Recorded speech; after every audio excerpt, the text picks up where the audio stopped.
Oi, gente, tudo bom? Eu sou a Cecília, esse é o Vigini, ele participou ao longo do desenvolvimento desse projeto com a gente, e esses são os outros membros que participaram do projeto, que infelizmente não podem estar aqui na conferência, mas que também colaboraram, e o Vigini vai começar explicando e depois vai me passar a palavra mais para o meio da apresentação.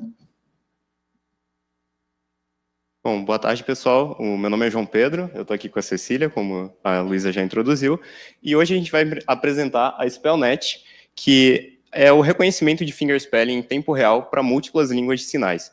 E vale ressaltar que nem todos do grupo puderam estar aqui presentes, mas vocês conseguem ver a fotinho de todo mundo aí na tela. E, bom, antes de começar a apresentar o projeto de fato, é importante eu mostrar para vocês a SignLink, que foi a parceira desse projeto. Ela é uma startup que nasceu aqui em São Carlos, ela foi incubada pela Start Fellowship, e ela desenvolve aplicações de comunicação para línguas de sinais.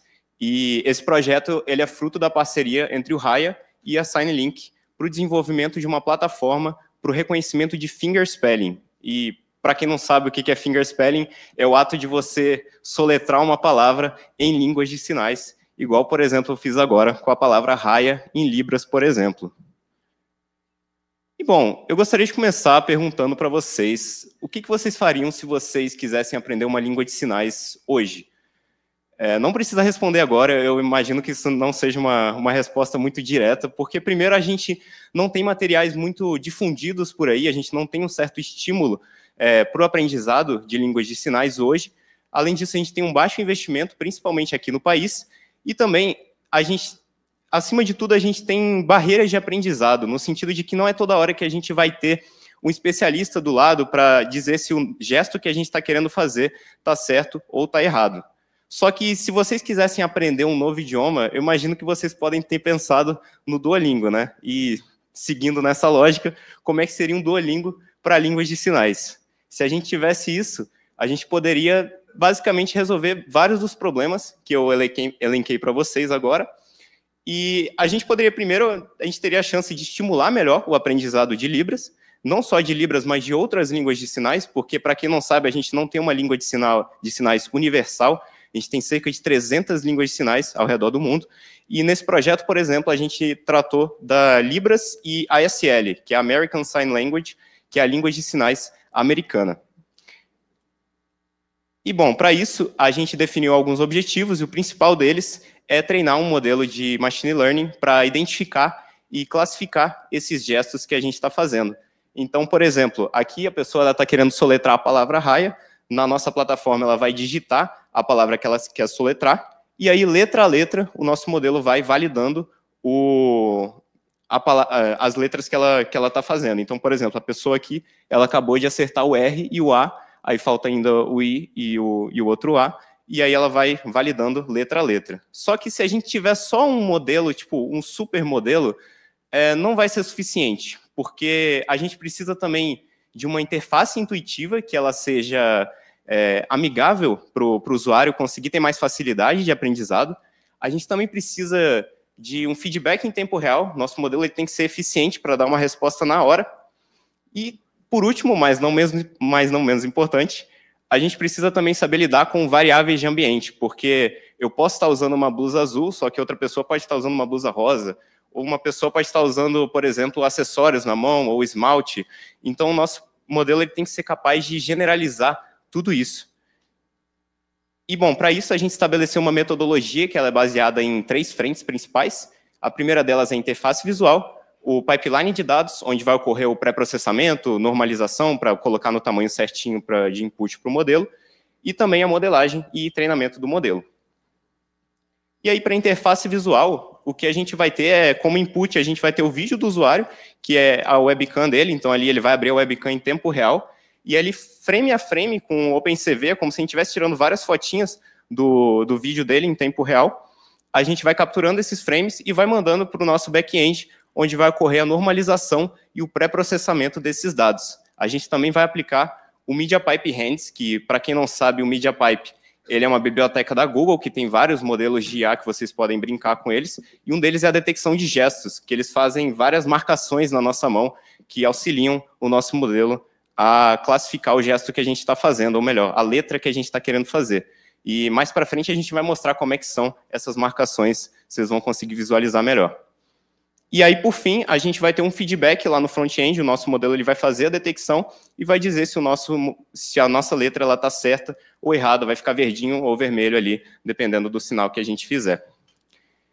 E se a gente tiver uma interface instrutiva, ela não só ajuda o usuário a aprender, mas ela também ajuda o modelo a fazer a classificação dele, porque, por exemplo, se um usuário ele fizer um sinal que está muito para o lado, a gente pode pedir para ele centralizar um pouquinho na câmera, ou se ele estiver muito para trás, a gente pode pedir para ele ir para frente. Então, isso tudo a gente faz para facilitar a detecção do modelo e fornecer uma detecção mais precisa, assim, do sinal da letra que a pessoa está querendo fazer. E agora a Cecília ela vai seguir com o pipeline de dados. Agora, continuando na etapa de metodologia, o pipeline de dados é possivelmente a parte que mais eu trabalho para a gente no modelo, porque não adianta nada você ter um pipeline de treinamento muito eficaz e muito certinho se o que está entrando dentro do seu modelo é lixo, o que vai sair na classificação também não vai ser satisfatório, e a gente se deparou com 3 grandes desafios iniciais, que é uma baixa quantidade de dados públicos que mostrem, por exemplo, pessoas em cenas fazendo gestos com as mãos. Desses, menos ainda aderem à nossa tarefa, então a gente encontrou só 4 datasets ao todo, somando Libras e ASL, que a gente poderia usar para treinar um modelo, e desses datasets ainda tinha um problema sério de baixíssima variação visual, que acabava favorecendo muito o overfitting do modelo, por exemplo. E para resolver isso, a nossa solução foi criar os nossos próprios dados, começando com a gravação de vídeos, então todos os membros do projeto gravavam vídeos, reproduzindo mesmo o alfabeto de Libras e de ASL. Esses vídeos ficavam mais ou menos assim, a gente tentava atribuir bastante variabilidade, então você pode ver que o primeiro ali tem uma mão mais rotacionada, o segundo está mais centralizado, a segunda mão está distante da pessoa. Em seguida, esses dados são replicados com flipping, que é basicamente inverter a imagem, então se alguém está fazendo com a mão esquerda, vai parecer que está fazendo com a mão direita. Isso ajuda não somente a gerar mais dados para o modelo, mas também deixar um modelo que balanceia gestos de destros e canhotos, para que a gente consiga ter um modelo mais geral e robusto. Em seguida, tinha uma etapa muito importante, que é o processo de Data Augmentation, que basicamente ajuda a gente a não só generalizar mais as imagens, colocando algumas alterações. Então, vocês podem ver alteração no ângulo da foto, um pouquinho de salt and pepper noise, né, que são esses pontinhos, variação de luz, de saturação. Tudo isso ajuda o modelo a deixar mais robusto e, novamente, aumenta a quantidade de dados. Em seguida, o pipeline pré-processa esses dados, removendo uma mão, por exemplo, embaçada ou com excesso de alterações que não fica boa para identificar. Então, assim, a gente consegue normalizar as imagens para o modelo, já deixar com o padrão estabelecido para o modelo que a gente vai usar fazer a classificação. E, finalmente, a gente extraía as landmarks, que é uma técnica bastante usada no processo de classificação de gestos, que são esses pontinhos de referência nas mãos. Em seguida, os datasets são organizados no ambiente centralizado e a gente utilizava em toda a etapa de modelagem.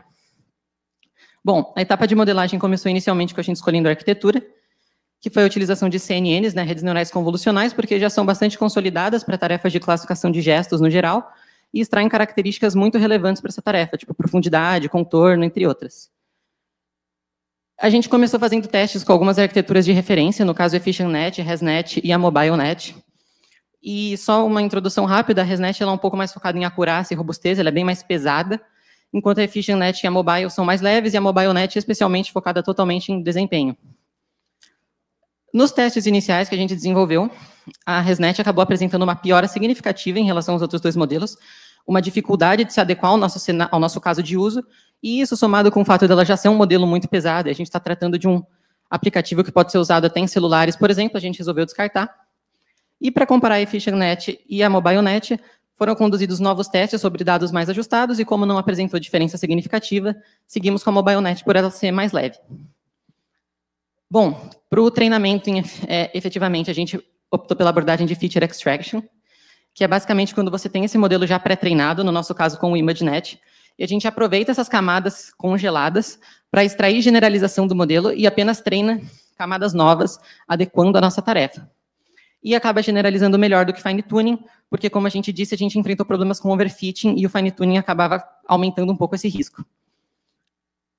E para validação, foi utilizado o cross-validation com os diferentes intérpretes, ou seja, era sempre validado com as imagens de um intérprete que não participou do conjunto de treinamento do modelo. E assim, a gente, além de evitar vazamento de dados, simula a aplicação melhor, porque a gente não sabe qual usuário que vai usar. Então, utilizar para validar um usuário que não participou do treinamento, corrobora para a gente avaliar se o modelo está realmente robusto no nosso caso de uso. Finalmente, para a gente trazer os resultados do nosso modelo, a gente conseguiu a geração de datasets que se mostraram muito úteis para a tarefa. No caso, a gente tem 5.000 imagens por classe em ASL e 3.700 por classe em Libras, que é até significativamente maior do que a maioria dos datasets que a gente encontrou para essas tarefas. A gente obteve uma acurácia de 79% no nosso modelo de ASL e 90% para Libras, isso pensando em usuários não presentes no conjunto de treino. E a gente obteve uma interface responsiva, uma aplicação efetiva para classificar os gestos em tempo real. E, por fim, somando um pouco com o que está dito nos resultados, mas a contribuição desse projeto, né, foi mais uma prova de conceito para a utilização de CNNs para tarefas de língua de sinal, como já existem alguns artigos na literatura, mas poucos tratando de diversas línguas na mesma aplicação. E aqui a gente conseguiu fazer isso também. Foi uma validação de pipeline de treinamento para modelos mais leves, né? Então, como você consegue inserir modelos leves em aplicações específicas que funcionem bem, desde que você tenha um pipeline de dados que permita um grau de generalização suficiente. E, por fim, os datasets foram disponibilizados publicamente junto com o repositório do projeto. Quem quiser pode acessar os dados para treinar um modelo seu ou fazer tarefas similares, e pode clonar o repositório para praticar fingerspelling na sua máquina. Bom, a gente vai abrir para perguntas, mas antes eu queria agradecer a todo mundo que participou do projeto, a SignLink por ter dado todo esse incentivo, e é isso.